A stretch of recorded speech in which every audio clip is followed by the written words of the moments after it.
Hello hi అండి. Capsicum curry చేసుకోవడానికి ముందుగా కొద్దిగా ఆయిల్ వేసుకొని క్యాప్సికమ్ ముక్కల్ని 2 నుంచి 3 నిమిషాల పాటు వేపుకొని పక్కన ఉంచుకోవాలి. ఇప్పుడు పేస్ట్ చేసుకోవడం కోసం ముందుగా కొన్ని పల్లీలు, అలాగే కాజు ముక్కలు లేదంటే ఎండు కొబ్బరి కూడా వేసుకోవచ్చు. తర్వాత ఎండుమిర్చి పొట్టు తీసిన 5 నుంచి 6 వెల్లుల్లి కూడా వేసి బాగా వేపుకొని మిక్సీ జార్లోకి తీసుకొని మిక్సీ పట్టేసుకోవాలి. తర్వాత ఒక టమాటా ముక్కల్ని కూడా వేసి పేస్ట్లా సిద్ధం చేసి ఉంచుకోవాలి.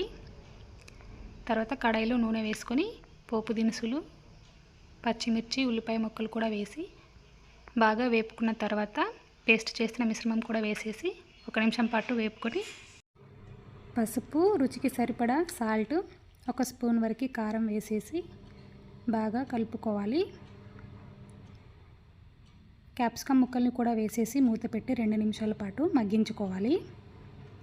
గ్రేవీకి సరిపడా నీళ్లు పోసేసి మూత పెట్టేసి మరో 2 నిమిషాల పాటు ఉడికించుకోవాలి. చివరగా కొత్తిమీర వేసేసి స్టవ్ ఆఫ్ చేసుకుంటే క్యాప్సికమ్ కర్రీ రెడీ అయిపోతుంది.